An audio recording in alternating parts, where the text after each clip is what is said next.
مجھے ابھی یہاں حضرات بتا رہے تھے کہ فلاں آدمی نے مذہب چینج کیا، فلاں نے چینج کیا، فلاں نے چینج کیا، کسی نے کہا جی سعودیہ والی نماز ہم پڑھتے ہیں، کسی نے کہا کیا، کسی نے کہا کیا. تو آپ اپنے علماء پر اعتماد کیوں نہیں کرتے؟ میں آپ کو بتا چکا ہوں کہ امام اعظم ابو حنیفہ کن کے شاگرد ہیں؟ میں نے 12 صحابہ کا نام لے کر آپ کو بتایا ہے جن کی زیارت انہوں نے کی ہے، حوالے کے ساتھ بتایا. تو آپ کو امام ابو حنیفہ پر اعتماد کیوں نہیں ہے؟ اپنے اکابر پر آپ کا اعتماد اتنا کچا ہے کہ کوئی دو بندہ دو ادھر ادھر کی بات کرے آپ دائیں بائیں ہو جائیں گے. کیوں؟ آپ دلیل کی تلاش نہیں کریں گے. ایک بندہ آپ کو کہے گندم کھانا ٹھیک نہیں ہے تو اسی چھٹ دینا بھی ایسی چول کھانے. بھائی یہ کون سی بات ہے؟ آپ کو اپنے علماء پر ہاں آپ کو یا تو علماء سے نفرت ہو، اپنے امام سے نفرت ہو، خطیب صاحب سے نفرت ہو، پھر بات ہے، پھر آپ جو مرضی آئے جائیں. میں بہت حیران ہوں. ایک بندہ مجھے کہنے لگا مولانا سعودیہ والی نماز پڑھیں گے. میں نے کہا یہاں لکھ دو سعودیہ والے سچے ہیں، کعبے میں اور حضور پاک کی مسجد میں ٹھیک کام ہو رہا ہے، لکھ دو. مر جائے گا یہ لکھ نہیں دے گا. یہ لکھ دے مجھے، مسجد نبوی اور بیت اللہ میں ٹھیک کام ہو رہا ہے، چشم ما روشن دل ما شاد. لکھ دے ذرا، بسم اللہ، پین مجھ سے لے، کاغذ مجھ سے لے، بھائی ریٹرن کریے. نہیں کرے گا. کیوں؟ اسے پتہ ہے خانہ کعبہ میں جمعہ کی 2 اذان آتی ہیں اور یہ میرا بھائی جمعے کی 1 اذان دیتا ہے. اسے پتہ ہے میں پھنس جانا ہے. اسے پتہ ہے خانہ کعبہ کے اندر نماز جنازہ آہستہ پڑھا جاتا ہے اور یہ نماز جنازہ بلند آواز سے پڑھتا ہے. اسے پتہ ہے جمعہ کے 2 خطبے ہوتے ہیں خانہ کعبہ میں اور یہ جمعہ کا 1 خطبہ دیتا ہے. اسے پتہ ہے کہ خانہ کعبہ میں وتر 3 ہوتے ہیں اور بھائی صاحب 1 پڑھتے ہیں. اسے پتہ ہے خانہ کعبہ میں 20 رکعت تراویح تھی، جب تک کرونا کرائسس نہیں تھا تو انہوں نے اب اوپر نیچے کیا، ورنہ 20 رکعت تراویح پڑھی جا رہی تھی. تو 20 رکعت 1400 سال سے خانہ کعبہ اور مسجد نبوی میں. مسجد نبوی کے قاضی ہیں قاضی عطیہ ابن سالم، ان کی کتاب ہے التراویح اکثر من 1000 عام فی مسجد النبی علیہ السلام. 1000 سالوں کی انہوں نے شہادت لکھی ہے اس پر 20 رکعت تراویح پہ. تو اسے پتہ ہے اگر میں نے یوں کیا تو پھنس جاؤں گا. اگر یہ لکھے گا خانہ کعبہ اور مکہ مدینہ والے سچے ہیں تو اسے پتہ ہے وہ لکھتے ہیں تقلید جائز ہے امام ابو حنیفہ کے، ہم مقلد ہیں، اور اس نے تو تقلید کو شرک کہنا ہے، کہ پھنس جائے گا. اسے پتہ ہے میں نے شیخ سدیس کا خطبہ اس کے سامنے پیش کرنا ہے جو وہ جامعہ ام القرا مکہ مکرمہ میں کہہ رہے ہیں لا ينبغي لأحد ان يطعن في الامام ابی حنیفہ ولا فی امام شافعی ولا فی محمد ابن ادریس الشافعی ولا فی مالک ولا فی احمد ابن حنبل.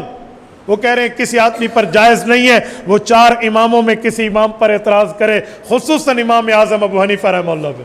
اسے پتہ ہے میں نے پھنس جانا ہے. میرے بھائی تھوڑا گزارا، کعبے صرف تو رفع الیدین نظر آندے، باقی چیزاں بھی تے کعبے دینے نا.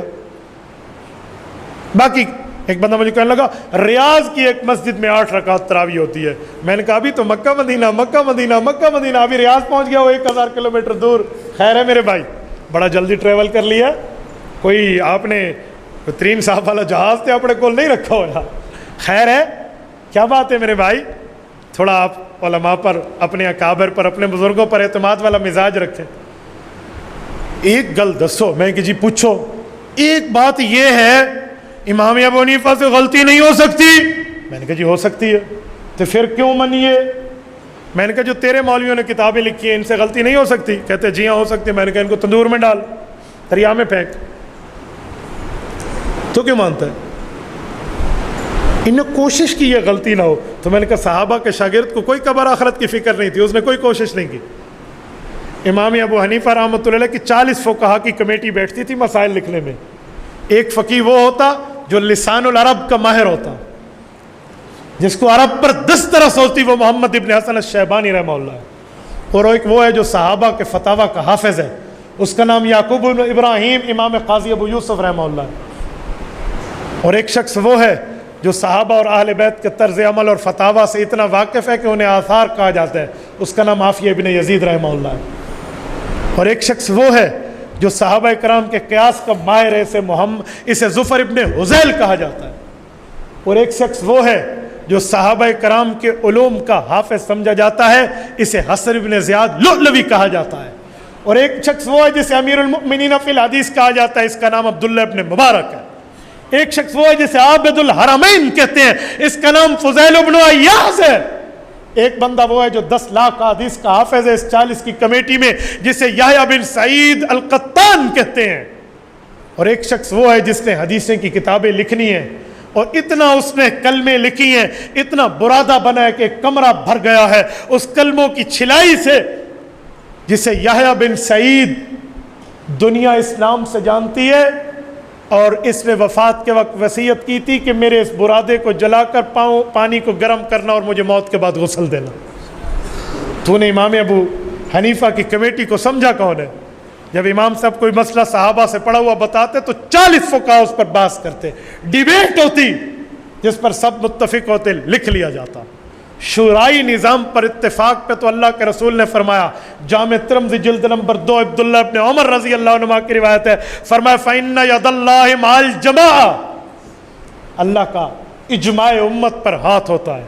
وَمَنْ شَذَّ شَذَّ إِلَى النَّارِ، ترمذی کے لفظ شَذَّ إِلَى النَّارِ ہے، لوگ شُذَّ فِي النَّارِ پڑھتے ہیں، ترمذی میں فِي النَّارِ نہیں ہے، مستدرک میں ہے وہ۔ وَمَنْ شَذَّ شَذَّ إِلَى النَّارِ، جو کٹ گیا اجماع امت سے وہ جہنم میں کٹا۔ ان اللہ لا یجمع امتی او قال امت محمد علی ضلالہ، میری امت کو کبھی اللہ گمراہی پر اتفاق کرنے نہیں دے گا۔ تجھے یہ نظر نہیں آتا؟ تو نے ایسے امام ابو حنیفہ پر بات کرنا شروع کر دیا کہ اس سے غلطی نہیں ہو سکتی۔ آؤ میں منہ مانگی موت دے رہا ہوں، ہو سکتی ہے غلطی، لیکن اس غلطی کے بارے میں جو فقیہ سے ہو جائے، کوئی رسول اللہ کا فرمان بھی تم نے پڑھا اور سنا ہے؟ جی سنا دے۔ میں نے کہا سنو، کتاب الاحکام جلد نمبر 2 صحیح بخاری صفحہ 1092 باب اجر الحاکم، ورقے کی دائیں سائڈ قدیمی کراچی کا چھاپا ہے، حضرت عمرو ابن عاص رضی اللہ عنہ گورنر مصر مدبر وقت حکمران، رسول اللہ کا فرمایا ہوا اذہن العرب، یہ عظیم صحابی روایت فرماتے ہیں، اللہ کے رسول نے فرمایا اذا حکم الحاکم فاجتہد واصاب لہ اجران واذا حکم ثم اخطا فلہ اجر، فرمایا مجتہد جب اجتہاد کرے، ٹھیک کرے، اللہ اسے 2 ثواب دیتے ہیں، غلطی کر لے تو 1 نیکی پھر بھی دیتے ہیں۔ تجھے بخاری کی حدیث نظر نہیں آتی؟ کیا صرف بخاری مینو بھی کھان واسطے؟ تیرے واسطے کوئی نہیں، تیرے لیے صحیح بخاری نہیں ہے، صرف میرے لیے۔ بن عشق محمد صلی اللہ علیہ وسلم جو پڑھتے ہیں بخاری، بن عشق محمد جو پڑھتے ہیں بخاری، بخار ان کو آتا ہے، صحیح بخاری ان کو نہیں آتے۔ کیسی بات فرما رہے ہیں میرے بھائی، تھوڑا گزارا